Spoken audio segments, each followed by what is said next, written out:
Hello, and welcome to the third episode of the Pathway to Profit podcast. I'm Greg Parrish, and today I'm joined by Greg Parrish. Deja vu there. Hi, I'm Greg. I'm Greg's dad. Thank you for coming on and letting us get to know a bit more about yourself. I think to start off with, if you just give us a little bit of background about yourself and. Sure, no problem. I was born in Santa Monica. No, I'm not going to go that far back. Look, my controller started about 20 years ago by myself and my wife, Debbie. And we started it really because we both had quite big jobs in large corporations.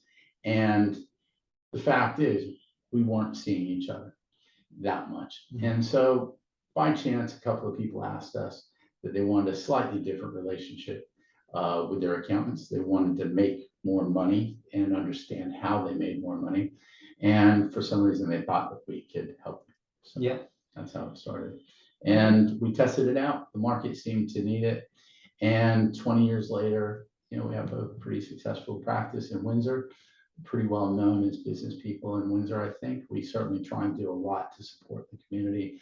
We support a lot of clubs, a lot of charities. At one stage, I think pretty much every charity in Windsor we did. And when we do charities, we do them at cost. We try not to make money of that because it's part of our kind of strategy or plan. Strategy sounds a little bit gravitas, but it's part of our plan to try and give back to the community. We feel that we're community-based accountants. We want to help the community. Okay, interesting. And so you mentioned about the charities there and kind of all that you do. Is that, and you said it was kind of a conscious thing. Is it something that you actively go to charities and tell them about, or is it? It's kind of word of mouth. Like I said, I mean, I guess when you've been around for 20 years, we've been in our current offices for about 14, 15 of those years. You get known a lot, and we tend to try and shop in owner managed businesses. We tend to try and eat in owner managed businesses, A, to support the community, but B, to support other business people. And, whether they're clients or not, I mean, if they're not, they're making a bit of a mistake.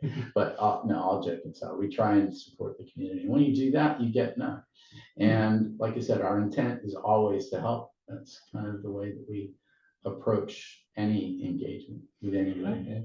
And you mentioned about this trying to help. What are like the key areas that you really try and help clients with in terms of what areas do you, when someone comes to you, do you focus on to try and help them? Okay, so good question. I think you covered a lot of it in some of your previous episodes, which I saw. But our philosophy, our hypothesis, if you want to think of it that way, is that in order to create value as a business owner, going one step back, you have to have cash. Cash kind of is king, I guess, the old saying. But then in order to get cash, you got to make money, right? You got to make profit. So we start with kind of the profit equation. And a lot of times we'll open up and we'll say to clients, what do you understand about the profit equation? They're like, oh my God, it's math. I don't know anything. I hate math. And it's really sales minus cost equals profit. Okay. And so when you think about that, when we start with sales, so we start trying to understand how do they get clients. So we often, I think what makes us different is we start with our customer's customer. That's our starting point. Yeah. Then we try and understand how do they get those customers. And we try and help them with understanding how they drive leads, how they measure those leads, what their bid to win ratio. In fact, we have a number of clients where effectively what in a large company you would call sales operations, we effectively do that for them. And sometimes, for example, we have one long-standing client that we think very highly of, and we go there every week to help them with that, and we work with their sales team. So it starts with the sales. Then as you go back, you got to try and understand at the end of the day, no matter what your business is, you buy things in, whether it's time for people or it's production process, or it's items that go in a shop or items that get sold on the internet. At the end of the day, you have a process which says you have to get something out the door. Yeah. And so we try and help them understand the key steps within that process. And more importantly, where the opportunities to kind of get clogged. And so then we try and help them unclog those points. Okay. And so by controlling those aspects along the cost elements, we're kind of making sure they optimize what they spend. So kind of to bring it all together, if you're optimizing what you sell, then you're optimizing what you do in order to get it out the door. And if you are a shop or something like that and you hold stock, we got to think, how much stock do you need? Okay. And we try and educate them and work with them, whether it's key accounting ratios, whether it's just looking at it and kind of having a conversation in English, Yeah. with them. But ultimately, what we're really trying to do is to get them to understand the key elements of their accounts. If you think of it like a scoreboard, right? Yeah. If you play any sports, there's always a scoreboard, and your accounts effectively in your business is a scoreboard. So what we try and do is get them to understand those key elements within their business, understand how they manage those and where they can optimize those in order to drive profit. Okay. Then once they've got profit, you kind of want them to hold on to it. And I don't mean hold cash. What I mean is make sure they're using the cash in an optimal way to drive value for the shareholders, which happens to be them. Yeah. So it all kind of starts with that, and so it's a cycle, and hence the name of this thing. It's a pathway to profit. And so there's key elements that we're trying to help them. Okay, interesting. And going on that sort of that kind of thought process and stuff, obviously you've been operating for 20 years now, and there's a lot of you've seen and a lot of clients that has been dealt with. What are some of the common mistakes that you're typically seeing people make that you think would help for people listening in? That Well, I don't know if I'd call it mistakes. That would be the first thing that I'd kind of challenge it on. I think what I'd say is that I see opportunities to do better. That's maybe the way that I'd put it.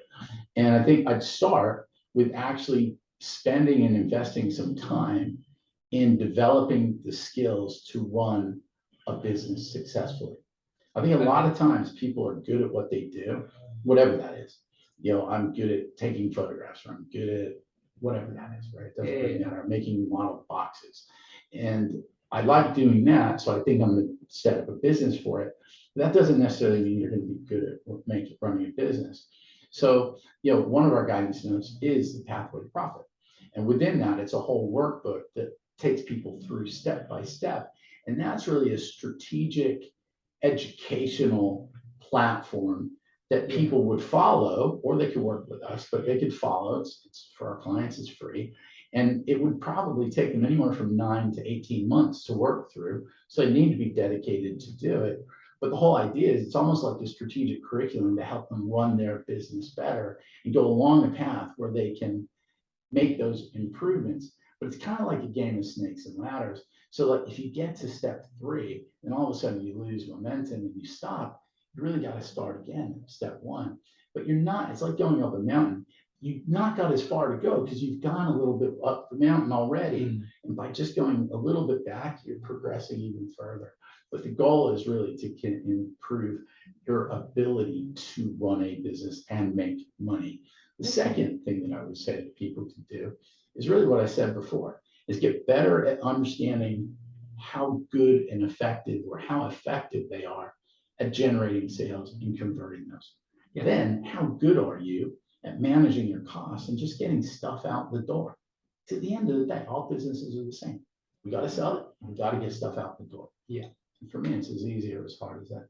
Interesting. Okay, it's really interesting way to look at things, and ultimately you're right. If your sales and your costs are balanced the right way, then profit should follow. Yeah. I think where we go from there, though, is that we start to try and educate people on the balance sheet. Because every business owner wants to know, do I make money? But the problem is, really from an accounting point of view, the balance sheet is king. If you think of it like a large algebra equation, and everybody hates math, but right? If you think of it like a large algebra equation, your balance sheet is all these X's and Y's, or all these inputs, which leaves you with one output, which is profit. So if your balance sheet is right, your profit and loss is right by default. So you got to really start to understand that. You got to start understanding, how much, do I have fixed assets? Is my balance sheet positive overall, right? Right. Because if it's negative, you're insolvent. And like the government's done a great job over COVID to help people with things like bounce back loans and things like, and all the loans. There's even bigger loans that was available to. Obviously furlough and things like that. Well, furlough is a little different. That just helps you on your P&L. But things like a bounce back loan, if you were somebody who really needed a bounce back loan, really needed it, it's what kept you afloat. The chances are your balance sheet was so weak that you're now insolvent. Yeah. So you maybe don't even understand what that means. So you have to start by understanding what that means. And is it an overall insolvency or is it just a trading insolvency? And so you really have to, the only way to fix that, quitting, is to improve the profit equation, right? Sales minus costs equals profit.